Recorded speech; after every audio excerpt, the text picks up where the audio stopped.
किंतु ये तो राम जी की मान्यता है, रावण की क्या मान्यता है। 2 मिनट गंगा जी का जयकार लगाए मिलके। जय शिव शंकर हरे हरे गंगे, जय शिव शंकर हरे हरे गंगे, जय शिव शंकर हरे हरे गंगे। रावण तो अपनी मान्यताओं के अनुकूल युद्ध की बिसात बिछा रहा था, अपनी मान्यताओं के अनुकूल। शुक और सारण को उसने आदेश दिया कि वे जाकर के देखें कि विभीषण के प्रति राघव का व्यवहार कैसा है। सेना का बल क्या है? वानरी सेना में मुख्य योद्धक कौन कौन है? शुक और सारण वेश बदलने की कला में अत्यंत निपुण थे। वानरों का वेश बनाकर वे सुग्रीव की सेना में जाकर के सम्मिलित हो गए। सुरक्षा के लिए सजग चिंतित सुग्रीव आज वास्तविक गुप्तचरों को नहीं पहचान पाया। विभीषण आया तो उसको कहता है गुप्तचर, और असली गुप्तचर आए तो विभीषण नहीं पहचान पाया। ये बात स्वयं के लिए स्वयं में ही विचित्र व्यंग्य प्रतीत होता।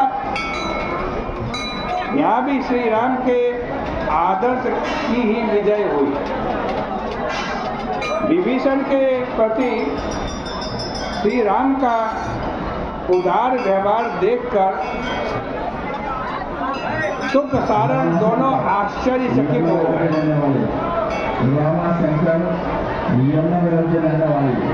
वो सपने में भी ऐसी कल्पना नहीं कर सकते थे कि भगवान श्री राम विभीषण से इतना अच्छा व्यवहार करेंगे, बराबरी का सम्मान देंगे। मैं राजा तो तू भी राजा, मैं अयोध्या का राजा तो तू लंका का राजा। ऐसा व्यवहार राम जी विभीषण से करते हैं। शुक सारण तो इसकी कल्पना भी नहीं कर सकते थे कि राम जी इतना सम्मान करेंगे शत्रु के भाई का। स्वभावतः आश्चर्य की इस मनस्थिति में उनकी सजगता समाप्त हो गई। यहाँ दिखाई देने वाला प्रत्येक व्यवहार शुक सारण को, दोनों को बड़ा स्तंभित कर रहा था, बड़ा आश्चर्यचकित कर रहा था। प्रतिपल उनके समक्ष रावण और राम का तुलनात्मक चित्र आ रहा था कि रावण कैसा है और राम जी कैसे। ये चित्र किसके सामने आ रहा था? शुक सारण के नाम का।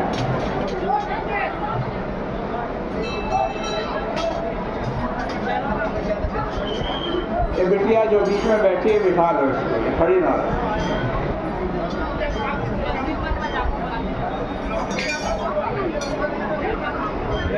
प्रतिपल वो सोच रहा था रावण कैसा है और राम जी कैसे, दोनों शुक और सारण। रावण की संशयालु प्रकृति से वे पूरी तरह परिचित थे। दो गुप्तचरों को भेजने के पीछे भी रावण की, आज कहते हैं संकालो ही कार्यवाही थी। उन दोनों में से किसी एक को ही भेज देता, दो को क्यों भेजा? शुक और सारण दो गुप्तचरों को क्यों भेजा? गुप्तचर भेजना था तो एक ही गुप्तचर भेज दे, लेकिन अकेले एक आदमी पर उसको भरोसा नहीं। अकेले के भरोसे नहीं रह सकता था वो। इसलिए वह न केवल शत्रु को संशय की दृष्टि से देखता है, अपितु अपने दूतों पर भी उसको भरोसा नहीं है। इसके प्रतिकूल भगवान श्री राम ने लंका में जब भेजा, सीता जी की खोज के लिए 2 भेजे, अकेले हनुमान जी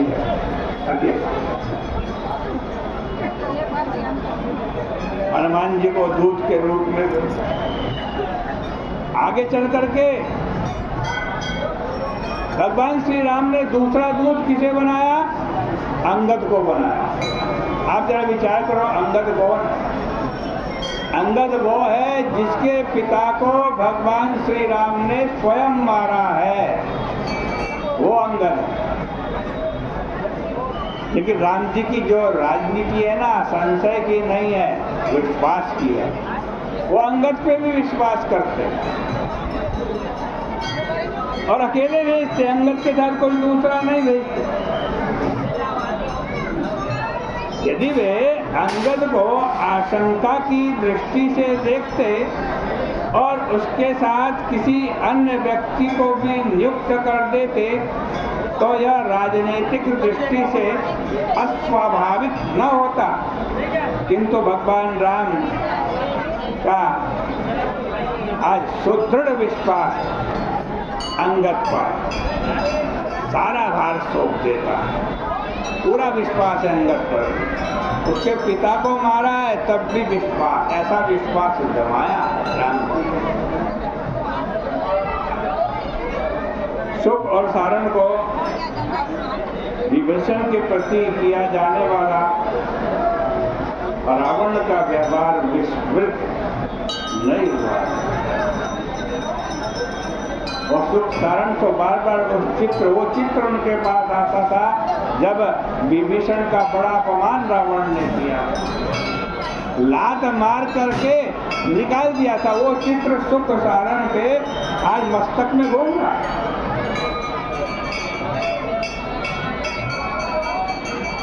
और भिन्न मत रखने पर विभीषण और माल्यवान दोनों को सभा में बुरी तरह रावण ने अपमानित किया।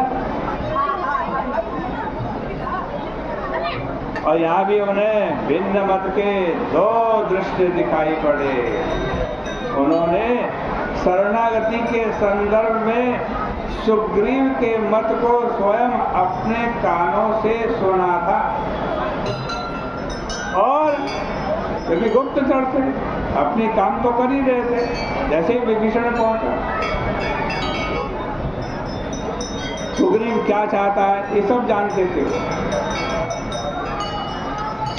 और उसके बदले में प्रभु की उदार प्रतिक्रिया को उन्होंने प्रत्यक्ष देखा। इसके बाद समुद्र संतरण के प्रश्न को लेकर भी मतभेद का प्रश्न श्री राम जी के समक्ष आया। समुद्र पार करना है और यह मतभेद भी कितना अनोखा था, आप जरा देखो तो सही। इसमें एक और प्रभु की सर्व त्यागी, प्रभु के सर्व त्यागी भाई लक्ष्मण जी हैं एक तरफ, जो बाल्यावस्था से ही प्रतिचिन प्रभु के साथ हैं, और दूसरी ओर कौन है? शत्रु का छोटा भाई, रावण का छोटा विभीषण, जिसने प्रभु का परिचय अभी कुछ क्षण पहले ही हुआ। जिसका युक्ति संगता की दृष्टि से भी लक्ष्मण का मत अधिक आज ग्राह्य प्रतीत होता था।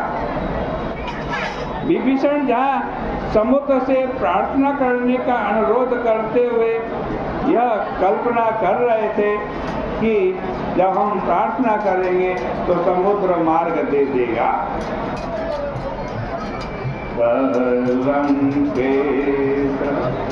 सुनहु रघुनायक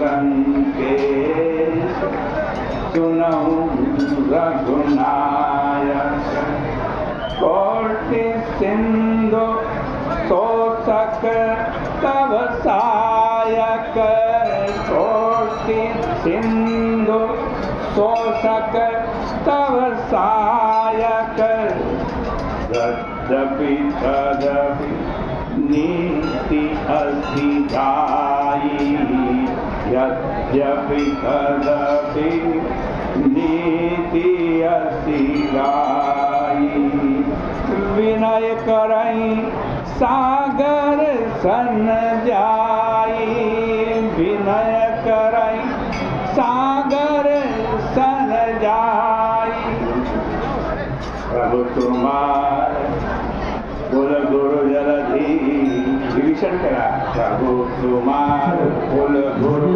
जलधि काय उपाय विचार बिन प्रयास सागर तरहि सकल भालु कपि जात। ये तो विभीषण कह रहा है कि प्रभु आपके बाण में इतनी ताकत है कि पूरा समुद्र सुखा सकता है, लेकिन नीति कहती है कि पहले प्रार्थना करो। ये तुम्हारे कुल गुरु भी हैं जल्दी इसके स्थान पर लक्ष्मण का मत तत्काल सफलता देने वाला था। लक्ष्मण जी का क्या मत था? वे भविष्य की काल्पनिक सफलता के स्थान पर समुद्र को तत्काल सुखाने के पक्ष में थे। नाथ दे लक्ष्मण जी कह रहे हैं नाथ देव कर पवन भरोसा नाथ देव कर पवन भरोसा सोखई सिंधु करई मन रोसा सोखई सिंधु करई मन रोसा। तो कह रहे महाराज भाग्य वाक्य पर भरोसा ना करो, प्रार्थना प्रार्थना पे भरोसा ना करो, बाण चलाओ समुद्र को सुखा दो। सुख और सारन ने प्रभु को लक्ष्मण और विभीषण के बीच में संतुलन सेतु के रूप में पाया। वे दोनों मतों का आज समाधान करते हैं, विभीषण के मत का भी समाधान करते हैं और अपने भाई लक्ष्मण के मत का भी समाधान करते हैं। वे लक्ष्मण जी को आश्वासन देते हैं या धैर्य धारण करो, जो तुम कह रहे हो वैसा ही होगा। सभी राजधानी से आपकी वापस हो गया है। यह यात्री अपनी पहचान